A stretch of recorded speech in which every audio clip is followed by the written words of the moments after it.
Millionaire podcast. Charles Oglesby, also known as Todd Millionaire. Man, we're killing the game in Atlanta like we always do, running these back-to-back interviews. And you guys are in for a treat. Interestingly enough, we celebrated Andre Hatchett's birthday, 40th birthday. So shout out to the brother Andre. And when you're in the room with a GOAT, you meet a lot of other GOATs. And so I was just like getting introduced to a lot of people and exchanging information. And I've actually met this brother in DC. But I was meeting a lot of people in DC at that time. So I was kind of like, I didn't really really know.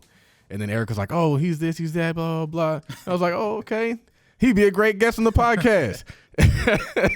And so I shot him a text the day of. I was like, man, we got to get you on the show. We got the space booked. And he showed up. And I think that says a lot about winners. It's like winners show up, man. Winners don't need it to be planned all out, all extra in advance. It's like, bro, if it's opportunity and I can get on it, we're going to get on it, even if it's not planned out 3 months in advance. So this brother has been crushing it in the government contract space. He told me that his first year he did $500,000, and then ever since then he's been doing $1 million in revenue. And him and his wife are running a him and wife business, which I think is dope. I think you always need a woman that's going to help you run your business and your life. And they have some rental properties in Cincinnati. They have some Airbnbs and some land and some other property in Canada. So really cool things. You guys are in for a treat. Welcome to the show, brother. Hey, how you doing, Todd? It's good to be here. Even on short notice, like you said, opportunity waits for no one. So when the opportunity arrived, I showed up. Would you consider yourself that kind of a guy? Absolutely. Yeah. Absolutely. Like I've learned, you have to be quick on your feet if you want to seize an opportunity. You can be laid back and have that personality, but at the same time, when something presents itself, you have to be ready for it. Yeah. And so, it was unexpected, but here we are. Yeah. So Malik Vanderpool, what is your Instagram handle? My Instagram handle is the Van Hill Group. I have like 3 posts, but I'm going to be more actively engaged in that. And the name of your business again? So I have 2 businesses. For my real estate, it's the Van Hill Group. And for the fitness and massage therapy business is MVP Fitness and Massage. Have you always been entrepreneurial? I have. Yeah. I have. What were your early businesses looking like? Okay, so my first business, I was selling chewing gum. How old was this? 6th grade. Okay. So we weren't supposed to have like candy in school and things like that, but during the lunch break, I would buy, before I would go to school, I would buy like a 10-pack of Wrigley's gum. And so back in the day, people would always be joking and be like, oh, your breath stink, So I'd be like, look, I'll sell you a stick of gum for 25 cents. Because the whole point was my mom would only give me a certain amount of lunch money per week. And so I was like, how could I supplement and get the extra stuff that I wanted to buy? So one week, I think she gave me $10 a week. I took $5 and I bought like a 10-pack of gum and some candy. And then from that point on, so it was 10 packs, 5 sticks a pack. I made like $1.25 per pack. So that pretty much supplemented me the rest of the year. As long as I bought 2 packs per week, I could buy the extra cookie, the pizzas, whatever I wanted outside of my lunch. Yeah. So they didn't shut your operation down? They did shut it down. They shut my operation down too. I used to sell candy in middle school, and I did it because I wanted to buy sneakers. Okay. And it worked. Yeah. But it's funny. I was listening to a podcast, and they said like that's how you can tell somebody's going to be an entrepreneur. It's like if they sold candy in school. Yeah, because we didn't have like newspaper routes or anything. I grew up in a small town, Edenton, North Carolina. So you had to find whatever hustles you could. I used to cut grass even though I didn't like it. But what I would do is I would also, I lived on a road and everybody was kind of related. And everybody kind of did cut their own grass, but some of the older people didn't really want to. So I would knock door to door and offer to cut their grass for like $15 or $20, whatever it was. And then I would pay one of my friends $10. And so I would keep the difference. And so I've always had an entrepreneurial spirit. When did you start to see some success? Like when were your ventures panning out and you're like, okay, this is it? Okay. So The first real form of success in the entrepreneurial realm wasn't really legit. It was in my college days, so I don't really want to. Oh, all right. But my first real form of success outside of that was probably in my mid-20s. I like sneakers too, and so eBay was popping, and I would get shoes from China and then sell them on eBay and make a profit. So that was my first venture. That was successful. I had a lot of failures. I'm a massage therapist. My sister was a chiropractor, so she wanted me to get my massage therapy license just to help her out. And so what I did with that, I got my massage therapy license, and I opened up my own massage therapy spot. The only thing about that is the labor is very intensive, so I would get a lot of appointments, but if you're not, I also had a full-time job too, so it can wear you down after a while. So I learned I need to find other people to help me out with the business, to find contractors and things of that nature. The problem was I wasn't charging enough. My prices were too low. So you were like working hard and not making enough money. Right. It became to a point where my effort and time wasn't really worth it. Between paying the rent and hiring the contractors, I was probably making like $100, $200 a week. And I was working probably about 20 hours. Well, 15 to 20 hours on top of my full-time job, on top of trying to do everything else I wanted to do. And so I went to school for finance, banking and finance. So, utilizing the best use of my time and maximizing value is very important to me. So, I went to school for finance too. And I think it shapes how you look at the world. Absolutely. And I don't think a lot of people who didn't go to school for finance quite look at the world the way we look at the world. Yeah. Oh, yeah. Because, like, even importing sneakers, I know you're a sneakerhead. When I found out, we were doing a project in school, and I found out the actual cost of how much to make sneakers. So I was like, man, I could really sell my shoes for 20% less, or, put them on eBay for whatever they would. And I'm still going to make a decent amount of profit if you have the right supplier. So, I look at everything, whether it's groceries, going out. My wife gets on me a lot about being frugal. Just economical, but it pays off. So, So you mentioned failures. And I think we've all had failures except for people who aren't trying. So, how have your failures helped propel you to success? And that's a great question, because even though we call them failures, they're not really failures. They're, unless you don't learn them. I learn from them. I call them learning lessons and system processes that you can work to improve what your goals are or what you're trying to accomplish. So everybody has setbacks, but what do you do with those setbacks? Do you take the information and say, okay, here's what I can improve on? And so next go around, if I get this opportunity, I'm going to do this different. Or if you're like, this is just too much and it's not worth my time. So each thing, what we call failures, I call learning lessons, and it's something else I want to learn how to implement, or I choose not to do that anymore with the best use of my time. So, long story short, I try to be as efficient as I can with almost everything I do. What is a failure that was memorable for you? A failure that was memorable for me. Okay. Or a lesson.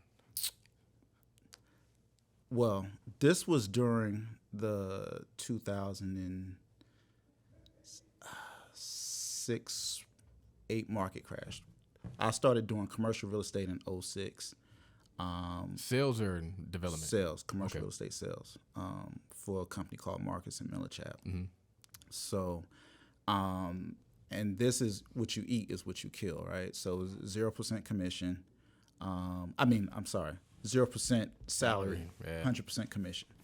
And so I again, I'm in my early 20s. And so I'm seeing guys my age in their 20s making $200,000-$300,000, black guys in DC. I'm like, this is amazing.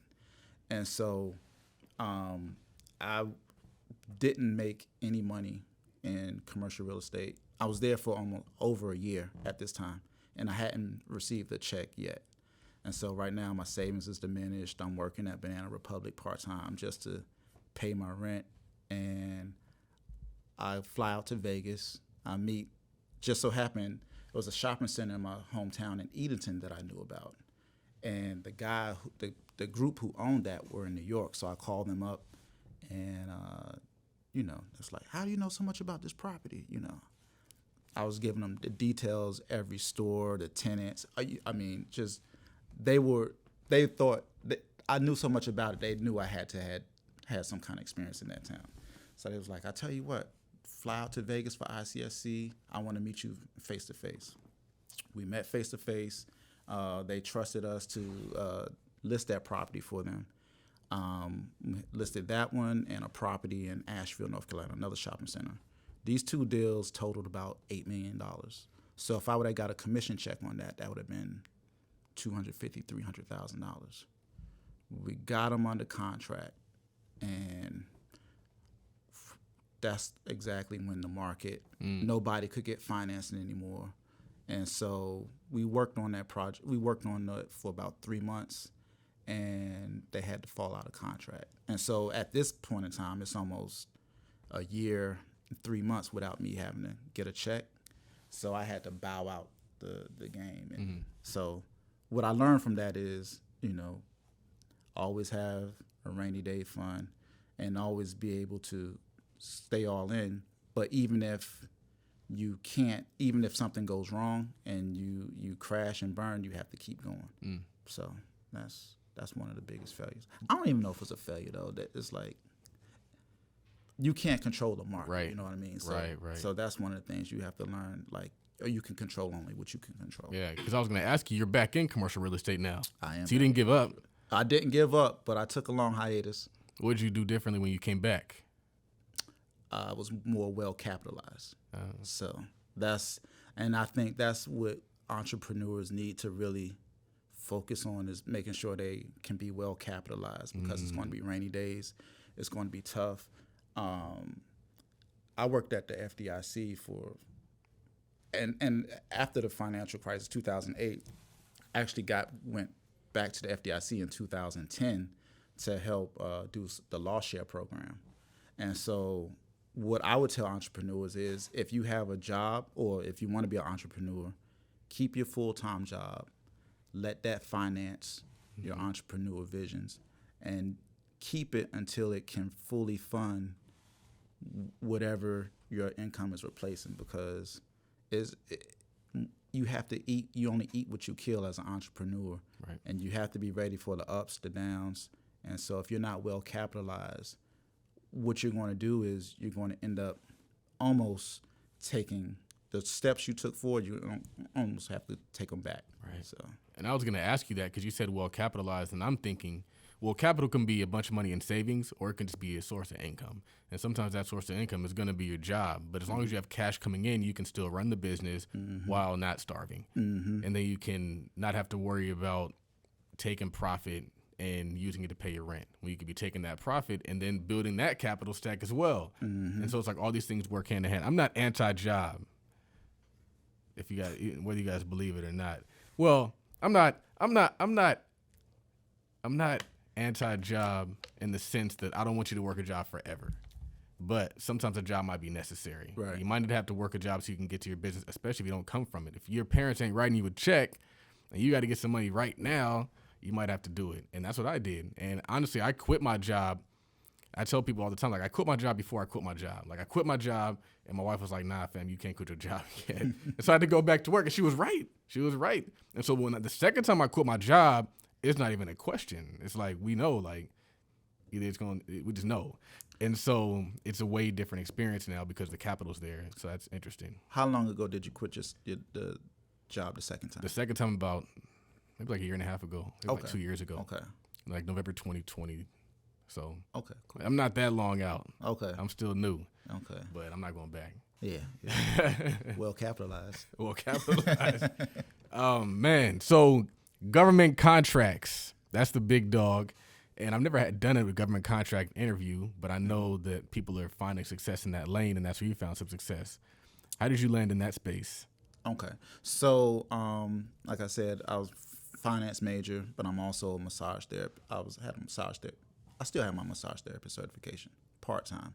So while I was working at the FDIC, I met my wife in Dallas, but I was always trying to get back to D.C.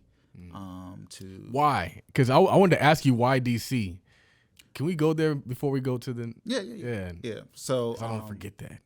All right. So to me, on my personal level, when I was in college, I went to college in North Carolina too. What school? Elizabeth City State. Okay. HBCU, small college. And the hometown I'm come from has maybe 5,000 people. So when I did an internship in D.C. and I saw so many black people like running, the mayor was black, the council member was black, my managers were black, and I'm like, yo, this is dope. And I used to watch New York Undercover, and after the end of the scene, do you remember New York Undercover? That's kind of before my time. Like I was old enough to know it was on TV, but I couldn't appreciate it, and we probably had to go to sleep before that time. My mom was like, no, you got to go to sleep. Okay, all right. Well, long story short, after they solved the case, they would always go to like this jazz spot at the end, and it'd be like the guy playing the saxophone, and they would go to like a happy hour. It's like, that's so cool. I want to do that. So when I got to D.C., it was all these spots where you could hang out, you could get like free food. It was great networking. I'm like, yo, this is the spot, and it was opportunity to thrive. So when I graduated, it was D.C. for me. I know some people would go to Atlanta, some people would go to D.C. or like maybe Raleigh, North Carolina. But I had some family in D.C. I had a job opportunity in D.C. and the environment was not too fast, not too slow, just right for me. Yeah, so. I like D.C. I've only been a few times, but every time I've been, I've liked it. I would say it was way different when Obama was there. Yeah. Than I haven't seen it under the Biden years, but I think that time you did come. It was COVID. It was a lot different. Yeah. But if you come back now, I think you'll. Cool, because I didn't know if it was still like a black city. All that gentrification going on. I didn't know what was going on. They said it's not Chocolate City no more. It's not. It's like Mocha. All right. So government contracting. Yeah. Okay. Oh yeah. So I was in Dallas and I was trying to get back to DC. And so I'm still working at the FDIC, and I'm like, okay, well, I still have my massage therapy certification. And I'm the type of person who always had 2 or 3 jobs no matter what, because I believe in making money and utilizing my time instead of playing video games, or I could be working or making money. So I was calling around trying to get insurances to pay for my massage therapy services because I wanted to get like a guaranteed source of payment and a consistent source of payment part-time. So this is something that you were matching up funding with something you're already doing. Correct. So you didn't just like start this because the contract called for it? No, I didn't even know about this contract. I was just calling companies to see who would pay for my services, right? And so going down the Rolodex, I come up with Department of Healthcare Finance. And they was like, yeah, we have a program where we will pay for massage therapy. There's a catch. The individuals have developmental disabilities. And at that time, I really didn't know what that meant. But basically, they have like intellectual disabilities. They can't really function in society on their own because of the certain IQ level, things like that. Okay, I was like, okay, no problem.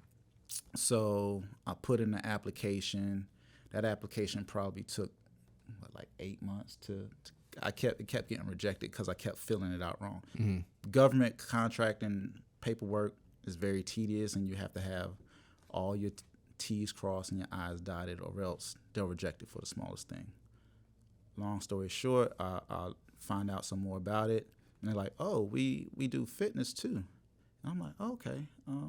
I like to exercise. I like to work out. So I went and got a fitness certification too. Okay, cool. All right. So now we're in the system for fitness and massage therapy. And so, again, I'm in the right place, right time. I remember the director, she was like, okay, we had a new provider. We had a provider just exit the program. And so I need you to be ready to take on clients. I'm like, okay, yeah, sure, I'm cool. And I really just wanted to make enough money to pay my mortgage and my car payment, and I was going to save my FDIC checks to do real estate. And I was making 6 figures at FDIC. And so, but I was not a permanent employee. I was a term. So that means they just renew you year after year. And so the good thing at FDIC is it has great benefits, one of the highest paid government jobs. The bad thing is it's notoriously hard to get a permanent job there unless you're a veteran. And so I went and got my I was getting my master's at the time, and they pretty much kind of assured me that if I did this, I would get a permanent job. And I was trusting that. Okay. So I have the contract, and I just finished my master's at the FDIC. And so I'm telling my supervisor, okay, I just graduated. When do you think we can get this perm? Because, all right, I want some security, which you have to, having a full-time job, you want that long-term security. Right. Good government job. It's like, well, Malik, you're in a new department. I came from the asset management department to the IT department. So they wanted me to get some computer certifications, like IT certifications. I'm like, man, damn, I just got my master's. I don't really want to do all this. And so on the other hand, this government contract that I just have, I'm starting to get contracts at a pace faster than I expected. So I'm like, okay, I'm thinking it's going to be about $3,000 a month. And we just keep getting contracts. And so I'm like, babe, you're going to have to get your fitness certification. I'm trained. So my wife, she gets certified in 3 months. So we're seeing clients full time, and I'm still at the FDIC full time. Yeah. So I give them. How many hours a week is that? Almost 80. Okay. Yeah, because we were seeing clients. So what I would do, I would go into FDIC, the earliest you could go in was 6:37. So I would go in from 7 to 3, and then from 3 to 7 or 8, I would see as many clients as I could. And then plus on the weekends.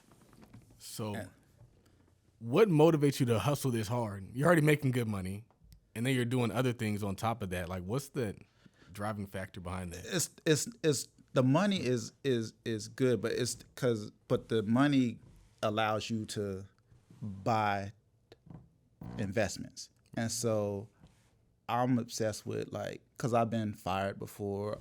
This job they weren't giving me the security I crave. So I'm like, yo, I need to stack. Subconsciously to prepare. Right. And so the whole goal was to make this money, pay the mortgage with that. But the money start becoming more than my full-time job within 8 months. It start happening so fast. So this time I'm like, look, are you giving me this perm because I'm not going back to school? Yeah, you give him an ultimatum. Yeah. He's like, I got bread, man. Right. You talk different when you got it. Right, because now we have the house, we have the W-2 house. I mean, I don't need a W-2 anymore because we got the house. We have a condo in D.C., and I'm making the same money. So it's like. Right. It's a real matter of fact. And I think that's why you got to get your bread up, y'all, on the outside that's not tied to them, because they'll string you along. They'll play with you. Yeah. And it's like, well, Malik, you need a certificate. I all right. So I had a whole bunch of vacation days. So I just took the whole month off. And then I hired 2 other people, and I start systemizing the business, and we started moving forward, and I hadn't looked back since. So that month off, when you took the month off, did you go back after that month? To FDIC? Yeah. Nah, I actually resign, but I had Okay. Oh, you had the time. actually I used my sick days because you couldn't get paid for your 6 days, so I was sick for 30 days. I'm just curious because one of the things that Jeremy Johnson told me when I was considering leaving my job, as he said, take a week off and just work on your business. Yeah. And when I did that, I was like, bro, I can do this. I really I don't need the job. Now that I have the time to dedicate, and it seems like that's also what you were doing is you had a full 30 days to hire people, get your systems intact, and scale. Absolutely. So, yep. And then once it was clear, and then we got, what was it, that first big check? It was like $14,000 from a week's worth of work. What'd you guys do to celebrate? We just went to happy hour. Oh, Yes. you Went to the park. Yeah. It seems like you did the same thing you were already doing. Right. It wasn't anything different. Would you agree that sometimes the life that you were living before you have it is kind of the same life that you live after? It is, because we do what we want, right? Right. And so it's nothing like extravagant or anything. Yeah. We'll travel, we'll eat out from time to time, but we're pretty simple. Mm-hmm. But as long as we having the ability that you can do anything Right. if you really want to is very satisfying. It's not about the excess. It's about the security. It's about the security. Especially when you've been there. When you've had your security taken away, like that security becomes priceless. Right. And so, and so we hired, within that month, we hired 3 or 4 people, and that allowed me to like just fully start marketing and just going to the day providers and showing them our services, doing workshops, things like that. And so we grew within a year and a half to be the largest provider in that space, because of, I think, having that corporate background. Mm-hmm. I'm able to systemize things and work in a way that's very organized and detailed, being in the finance industry, and keep files. And the people I was competing against in that space, they were just professionals. Yeah, they're just practitioners, rather. Right, practitioners. And so their thing is, they try to be perfect in everything, but you just have to put something in place, get it rolling, and then you come back and you learn from your failure. What works, what doesn't. Mm-hmm. Okay, I'm going to put this here, plug this here, do this here. And then I was able to go around to all the different people we could get clients from and market myself, let them know what we could do different versus others. And so it seems like you're marketing for people to work with you, but you're still getting the funding from the government? Or is it like part government contracts and part like private contracts? So we all get paid from DC Healthcare Finance. Mm-hmm. So in that realm is nutritionists, residential providers, day providers. So the day providers, what they used to do, they would have a number of the DDS clients at their facilities, and they would provide activities for them throughout the day to keep them in community inclusion. So say at one facility, they may have 20 or 30 people there. All of them don't have fitness services. And so I'm like, hey, we can provide fitness service for some of your clients. Just give us a chance, sign off on us. This is what we can do. And this will be the benefit to the clients. They'll want to come to the facility more. They'll lose weight. They'll be more active, and they'll be more engaged. And so the other providers weren't really doing that. And so we just started getting a bunch of clients. And like in a year and a half, we went from 460 to like 7 figures. So what was the hit rate as you're out marketing? Like, at first, it was really, really high because they hadn't seen anything like this. And so I would say the hit rate probably was about 15 to 20%, which is good. If for every 5 people you see, you're getting a client. And so we scaled really, really fast. And I think at our height, we were probably at like 180 clients. Yeah. I think what's cool is, and I don't know how many hours you're putting once you went full time in the business, but you still see the hustle inside of you. Yeah. Because nobody who's working a full-time job and doing a business on the side is a lazy person. Right. And so when you do get into business for yourself, like just the willingness to get out there and knock on doors and talk to people, that shows that like you're going to be successful whatever you get into. Oh yeah, it's no days off. You know, it's always no days off, man. days off. And so, but you make it into your lifestyle, right? So I make sure we eat good. I'm going to exercise anyway. I'm going to take care of my body and my mind, read books, listen to podcasts, and, you know, create opportunities. And I kind of grew up that way too. My mom, actually, when I was in 7th grade, actually when I got in trouble for selling the gum, she saw that I had an entrepreneurial spirit, but she gave me that book, Why Should White Guys Have All the Fun?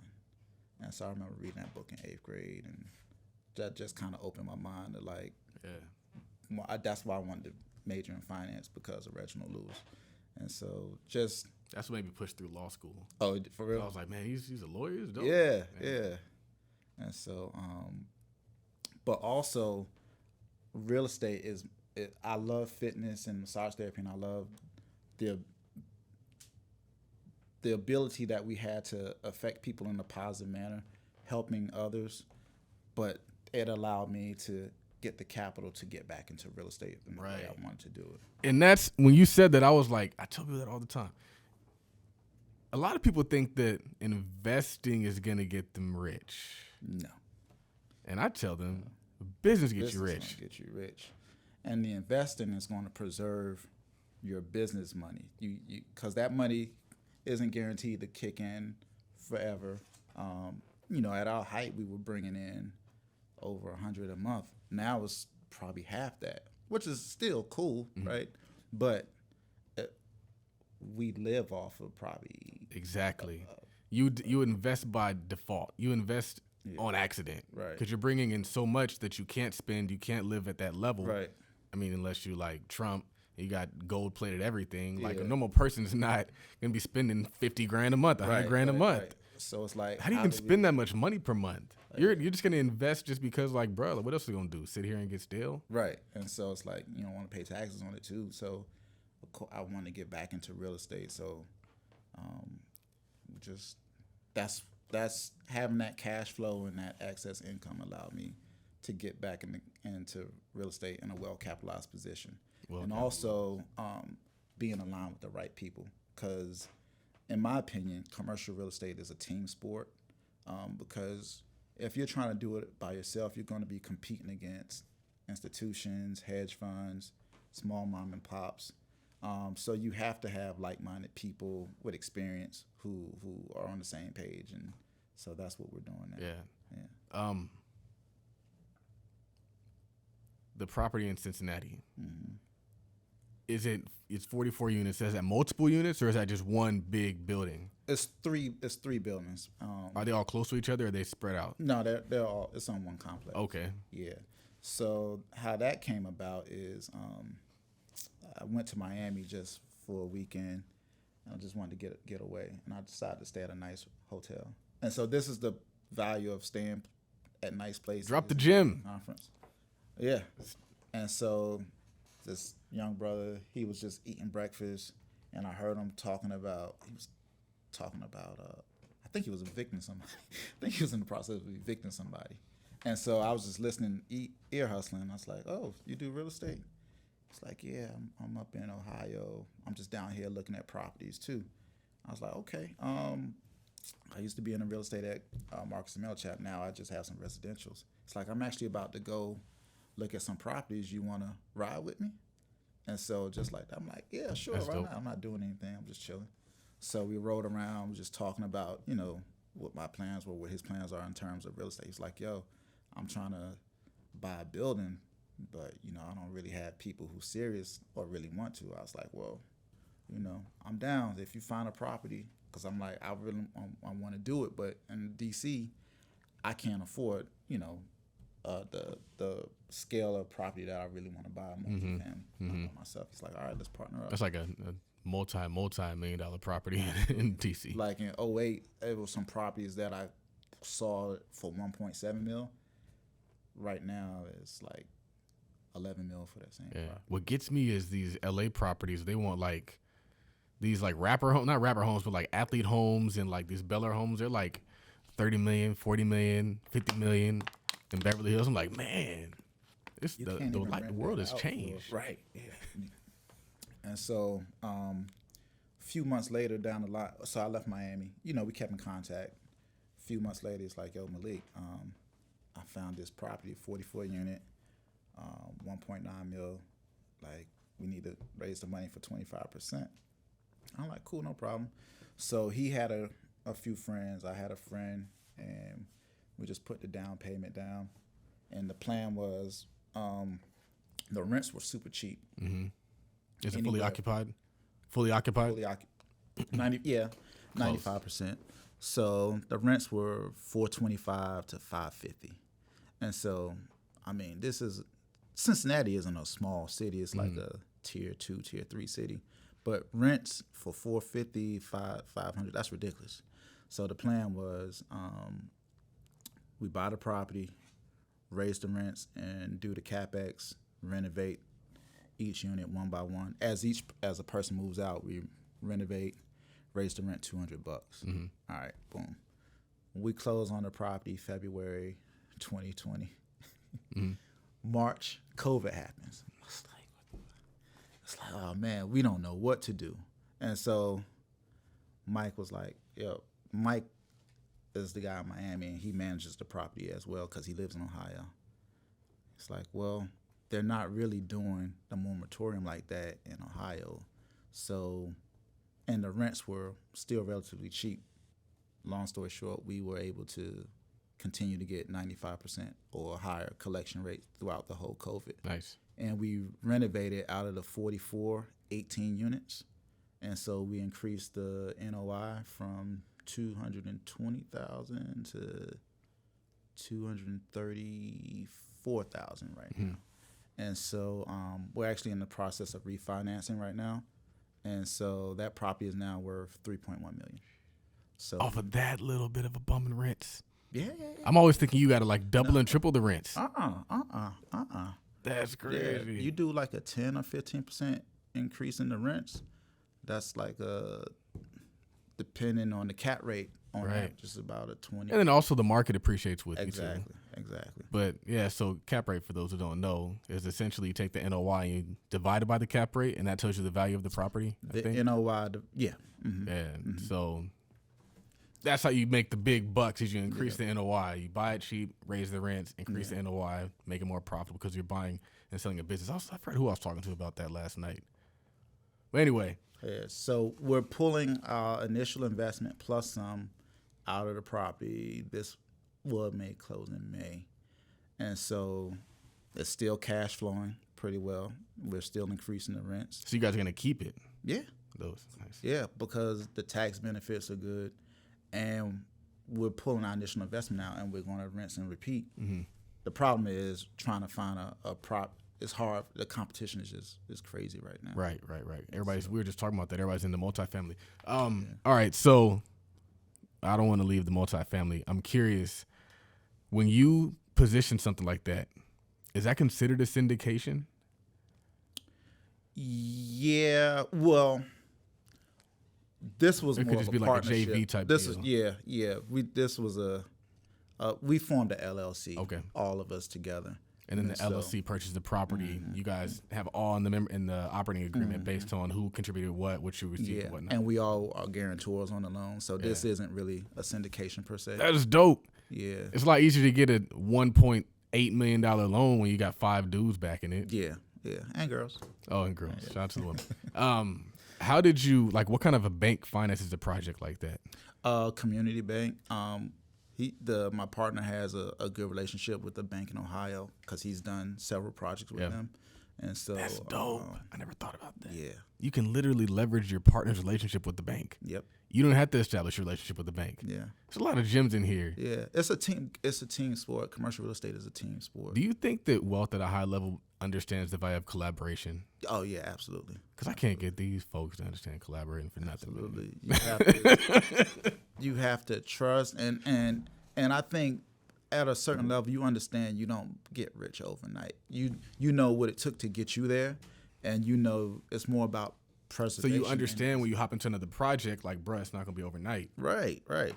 And We might have to reinvest some of the cash back into this. We might have to be patient. Right. Understand we might take a loss sometime. Right. But And that if doesn't you're mean it's a well bad deal. capitalized, you are willing to take that risk, right? And you know how to figure out how to minimize risk. But if you're an entrepreneur and you're not well capitalized, you need that cash flow. So you're actually, the risks that you're taking are more dangerous. They can like put you flat on your face and send you back to the corporate plantation per se. Right. So it's important to be well capitalized and be patient and know that investment isn't going to make you rich per se. It's your entrepreneurship or having a small business that's going to give you the home run money.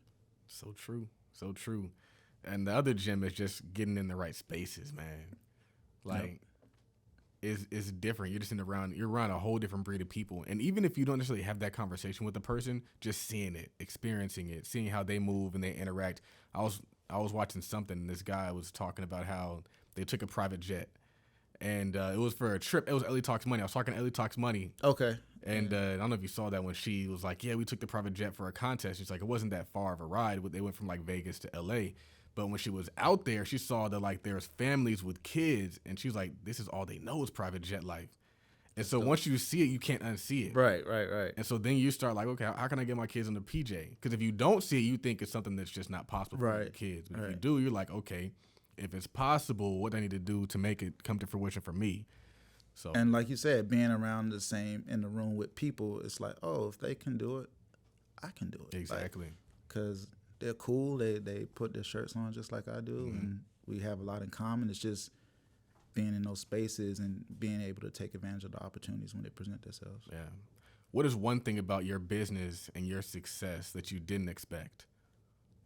I honestly, when I told you, I thought I was going to be at the FDIC with the government job, which is cool, and I thought this business was going to give me like $3,000-$4,000 a month to pay my mortgage and do like that. I never really expected it to grow the way it did so fast, but I was prepared for it. And so because of, I think, my background and being able to systemize things, so and being able to maintain that over a 6 going on 7 year period is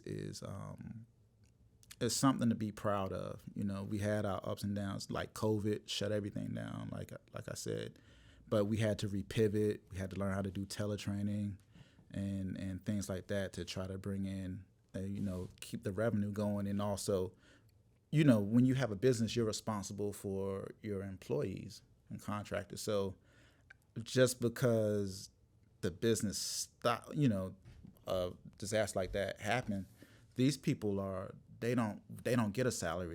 They get 1099. So we have to find a way for them to eat too. So being responsible for people, and you can't take that lightly, Yeah. What tips do you have for somebody who's looking to become successful in business, but also in the government contracting space? Okay, and the government contracting, well, success always leaves clues, right? So if you're in a business that's we got in a very niche business, so it's unique, working with, it's fitness is broad, but then when you go down to working with individuals with developmental disabilities, that just narrows the field. So if you're in a broad space, try to find something that's niche that other people might not be doing, but is still in that category.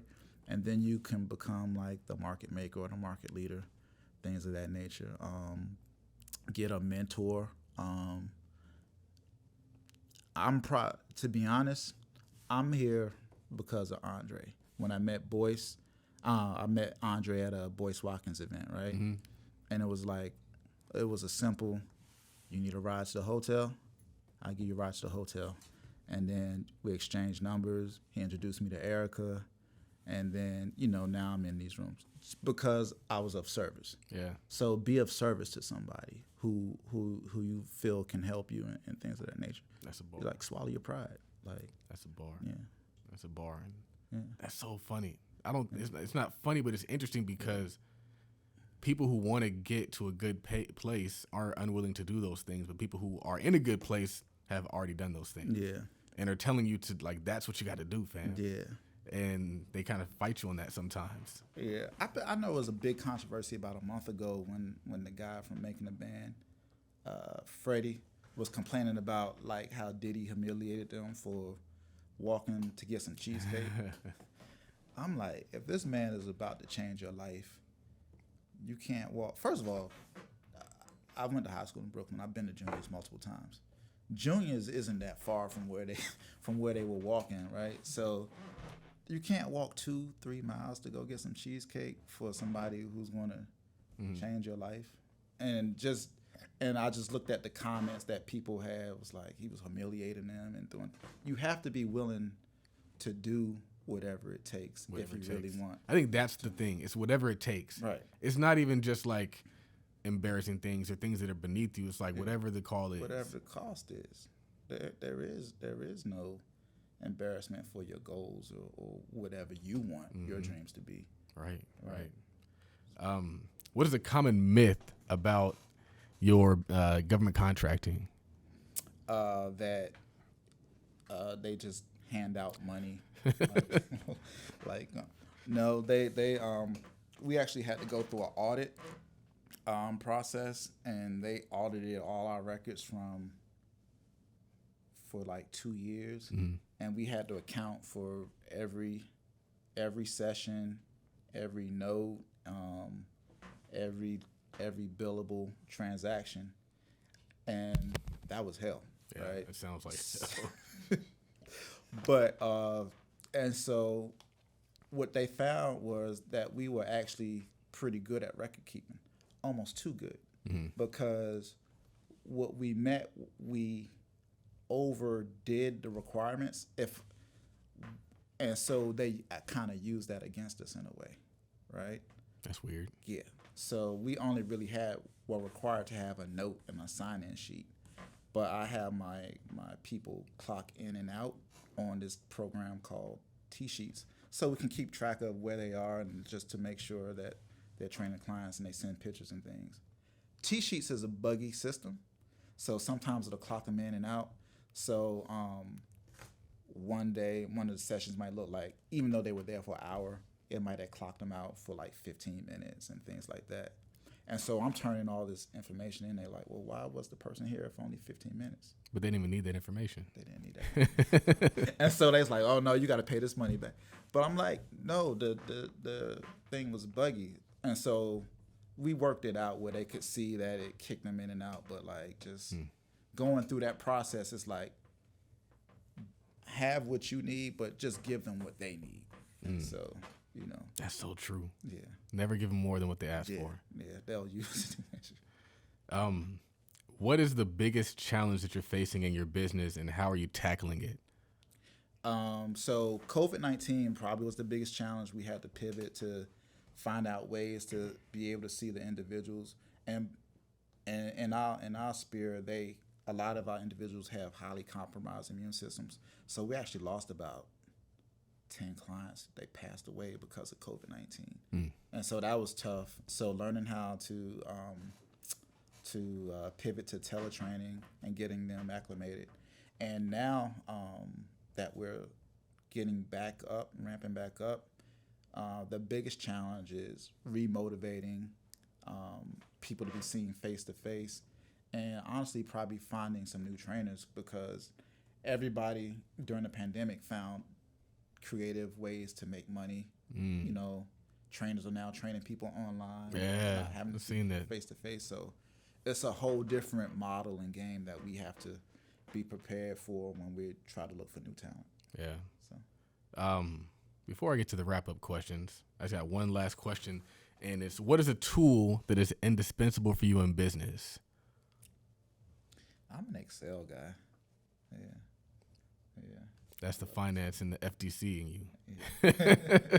I like Excel. Yeah. What about, do you like Google Sheets, or are you strictly Excel? I like Excel because some of the functions in Google Sheets That's true. are different when you try to changing Excel. So I'll do a Excel and I'll upload it to Google Sheets. Okay. But and then I'll make sure I download it back into Excel. Okay. Yeah. What is your favorite business or investing book? Ooh. So I really like Warren Buffett's Snowbird. That was one of my favorite books. But as far as like a strictly investing book, probably The Intelligent Investor. But no. Would you consider yourself a value investor then? I am more of a value investor. I'm kind of a buy and hold kind of guy. Yeah. But I want to get into the swing trading thing. Yeah. But my core portfolio is value investing. yeah. And it's value investing because I tried to be like a growth hype speculator investing and I kept losing money. And so like all these new people that you see coming in and like, oh, you got to buy this, you got to buy that. I'm like, that's not how you do it, fam. Yeah. I look for good, solid companies that I can hold on to. Like Costco. I love Costco. Costco's booming, man. Costco. I'm up like 50% on my Costco. Well, my son's up like 50% on his Costco. Oh, how old is your son? 2. He's balling, man. Yeah. Okay. Yeah. What's another good investment book that you like? Yeah, I'm a Warren Buffett guy. Though. Yeah. I'm a Warren Buffett guy. Oh, man. I didn't ask you guys about Airbnb, and I was bringing it in. We'll get that on another episode. Oh, yeah. She's the Airbnb. Yeah. And she didn't want to come up to the table, so we can't talk Airbnb. Yeah. But I respect it all. My next question for you is, what sets apart successful contractors from those who give up, fail, and never get started? Getting started. Yeah.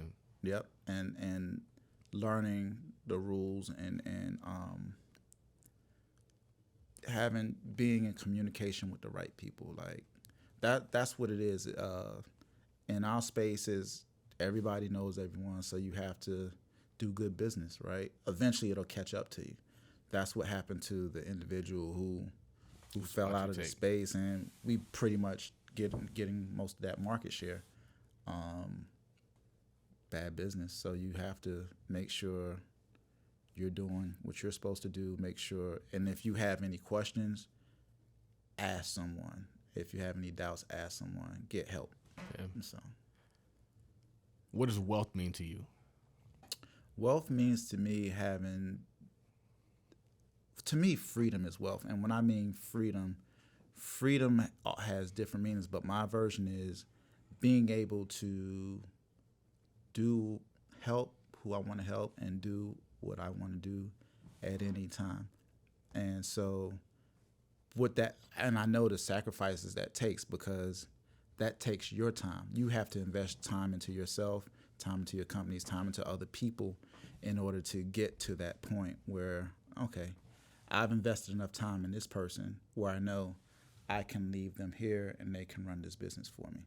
Or I've invested enough time into this project, real estate project, where I know it's going to return a certain amount of money for me to do other things to help other people. You constantly have to be of service. You constantly have to be willing to help others.